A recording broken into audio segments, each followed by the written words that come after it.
terça-feira, vocês sabem, né? Dia de podcast Neymar. E saiu o 5º episódio da produção original do All Prime e entrou no ar hoje. Traz detalhes como o astro, como o Neymar foi para o PSG. Daniel Alves teve participação direta no acordo, esse acordo que acabou levando o Neymar, né? Logo depois, e ele se arrependeu logo depois. Quem vai contar tudo sobre isso é o repórter especial Pedro Lopes, um dos autores do podcast, está aqui com a gente agora.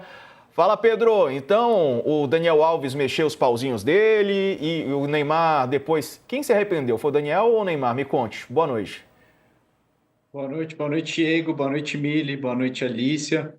Na verdade, foi o Neymar. O que aconteceu é que eles voltaram juntos, no mesmo voo do casamento do Messi. E ali o Daniel tinha propostas do Manchester City, tinha proposta também do Paris Saint-Germain. E ali eles conversaram, enrolou aquele. O Daniel falou para o Neymar: Olha, tô com essa proposta. O Neymar falou: Eu também. E o Daniel falou: Se você for, eu vou. O Neymar falou: Ah, não, se você for, eu vou. E o Daniel falou: Então eu vou. E o Neymar acabou prometendo que iria também. E aí parece uma brincadeira boba entre amigos, mas pessoas próximas do Neymar dizem que isso teve um peso muito grande, porque o Daniel de fato assinou com o Paris Saint-Germain. Quando o Neymar viu, o amigo já estava lá e estava esperando ele. Então isso, junto com outros fatores, fez com que o Neymar decidisse fazer essa mudança. Pouco tempo depois, o André Curi, que é um empresário muito conhecido no meio do futebol, e nessa época era muito próximo do Barcelona, ele inclusive estava ali na força-tarefa que o Barcelona montou para tentar manter o Neymar. Ele disse que o Neymar visitou Barcelona e eles se encontraram num cassino. E ali, 2 meses depois de ter saído, o Neymar já chorou, teria dito para ele: Me arrependi, eu cometi um erro, sou muito novo.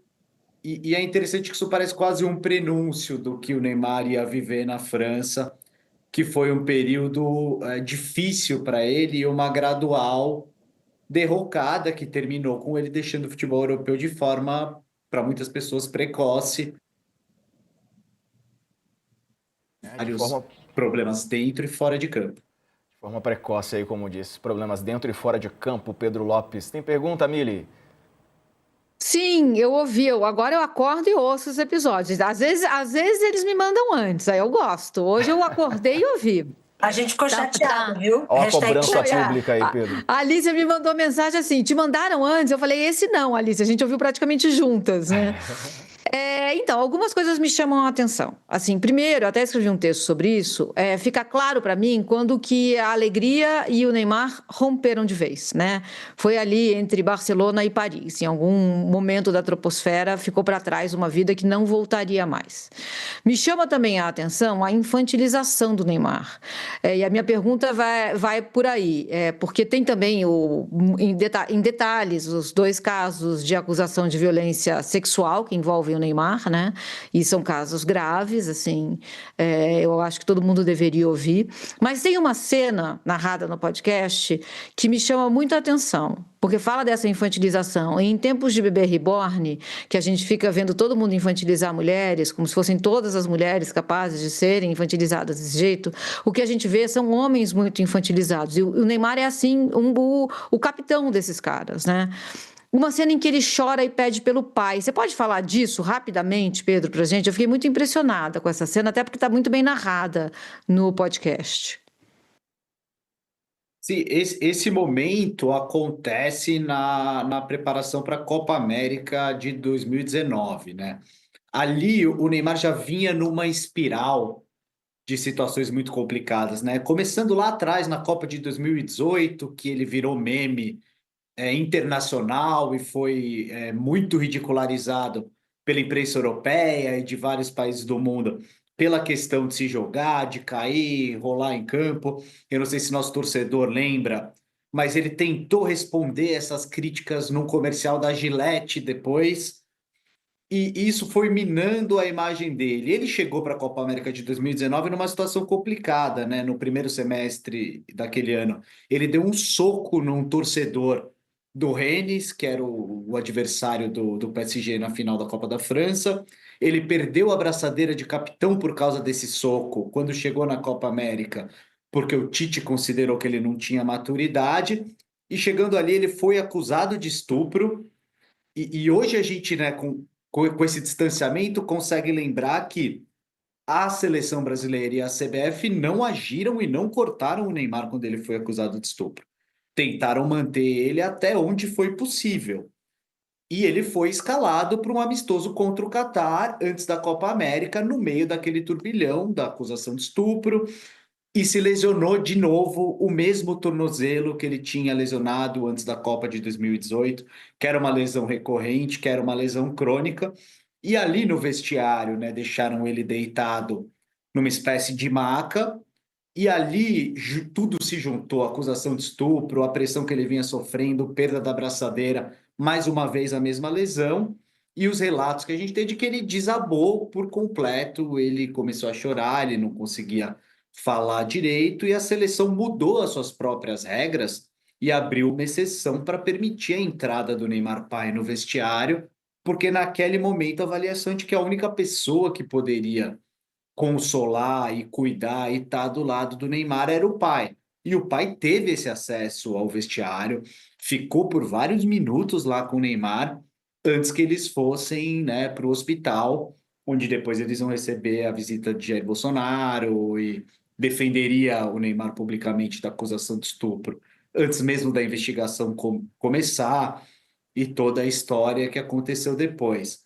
Mas ali foi o momento que o Neymar desabou com tudo aquilo que estava acontecendo, um desgaste tremendo da imagem, e ali a gente já tinha o Neymar, né, que para o público era muito diferente daquele menino alegre, a esperança do futebol brasileiro que a gente tinha na época do Barcelona. Pô, o tempo está acabando, mas dá tempo da última pergunta da Alicia. Fala, Alicia.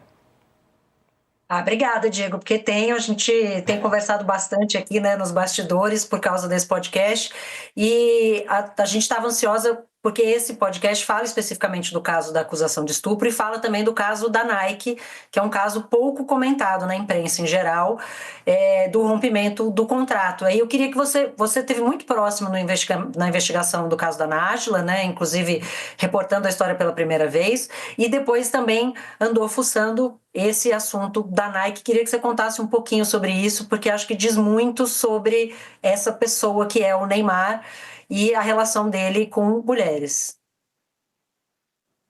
E o caso da Nájila, ele virou um circo midiático muito grande, muito rápido, né? E acho que acabou ali se perdendo o debate mais claro sobre provas, sobre as alegações dela, né? Ela esteve com o Neymar por 2 noites e ela contou à polícia que na primeira noite ela, né, teria sofrido a violência e ela teria voltado numa segunda noite para tentar produzir uma prova contra o Neymar e tentar fazer um vídeo. E esse vídeo da segunda noite acabou se tornando público, mas nunca ficou claro para as pessoas que foram 2 noites. O caso acabou arquivado. A Nájila chegou a ser acusada de denunciação caluniosa, mas é importante também lembrar que essa acusação contra a Nájila também foi arquivada e, no fim, a situação ficou assim. Já o caso da Nike é um processo interno da empresa, né? A funcionária relatou ter sofrido essa violência em 2016 e ela fez essa denúncia em 2019. A Nike conduziu a sua própria investigação e, nas palavras da própria Nike, a investigação foi inconclusiva. Eles não conseguiram reunir elementos suficientes para acusar o Neymar publicamente, mas eles ressaltam que o que chamou a atenção é que o Neymar teria se recusado a colaborar de boa fé com essas investigações. E diante dessa recusa do Neymar em colaborar com as investigações, eles teriam tomado essa decisão de rescindir o contrato com o Neymar, que é uma decisão muito grave, né? A gente tem a Nike tendo como política manter longas parcerias de anos, em alguns casos até vitalícias, com os seus atletas, né, escolhidos e principais, como Ronaldo Fenômeno, Michael Jordan, o LeBron James, e o Neymar estava nesse rol. O Neymar era um dos atletas da elite da Nike, e a empresa tomou essa decisão de rescindir o contrato muitos anos antes do esperado. Claro, o pai do Neymar, o staff do Neymar, eles contam outra versão. Eles dizem que a Nike, que foram eles que optaram por rescindir com a Nike por falta de pagamento. Mas é muito relevante que a empresa tenha vindo a público e colocado dessa maneira essa questão da investigação e afirmado que a rescisão se deu por falta de colaboração do Neymar nessa investigação. Boa, Pedro. Esse é o penúltimo episódio do podcast Neymar, que está disponível em todas as plataformas de podcasts, no YouTube do UOL Prime. Amanhã o episódio também vai estar no YouTube do UOL Esporte, então não percam. Amanhã no UOL Esporte, né, Pedro? Sim, sim. E semana que vem a gente tem o 6º e último episódio do podcast. Já estamos todos ansiosos. Valeu, Pedro. Parabéns pelo trabalho, meu amigo. Um abraço. Valeu, Diego. Tchau, Mili. Tchau, Alice. Valeu. Depois do intervalo a gente volta com as últimas notícias do esporte. Até já. Ô Mili, essas histórias são curiosas, né? E fazem a gente entender mais sobre esse personagem importante, né? Da história do futebol, do marketing, que é o Neymar. Sim, e é uma história muito bem amarrada, assim, é uma biografia, sabe? Com todos esses detalhes. E a gente fica sabendo, assim, para mim o que mais me chamou a atenção, eu queria mesmo saber um pouco mais sobre essas duas acusações de violência sexual, né? E tá lá no episódio. E me chama a atenção também, assim, fica evidente que a escolha dele de ir para Paris mudou a vida dele de forma absolutamente definitiva. Foi a única vez que ele contrariou o pai, e ele foi para Paris, e ele não demorou para perceber que ele tinha feito uma besteira, e nunca mais a gente viu aquele Neymar em campo. E olha, é assim, eu sei que não deveria fazer essa previsão, provavelmente vou me arrepender, mas eu acho que a gente não vai ver mais esse Neymar, porque esse Neymar depende da alegria. Ele só é ousado, ele só é irreverente, ele só é criativo quando ele está feliz. E ele não está feliz. Ele é hoje um personagem melancólico, entristecido, que coloca essa capa de super-herói, o Batman, né, que é o super-herói dele, para fingir que ele está passando pela vida muito numa festa, na balada, que está tudo certo. Então é muito triste, assim. Na verdade, de verdade, gente, assim, é triste. Dinheiro pode comprar tudo, mas esse tipo de coisa aí não dá jeito não, sabe? É verdade. E aí, Alicia? Uma coisa, Diego, eu, assim, me entristece muito porque não é sem vítimas, né? Se a vítima fosse só o futebol do Neymar, a seleção brasileira, ele próprio como vítima dessa imagem que você muito bem definiu, né, que está na história do futebol e do marketing, hoje talvez mais na do marketing do que na do futebol, se fosse só isso, seria um problema mais do Neymar e uma pena pra gente que isso não tenha acontecido, mas tem, né, tem vítimas, tem pessoas que passam nesse universo em que isso acaba respingando, né, e são histórias que a gente nem sempre fica sabendo, não são contadas.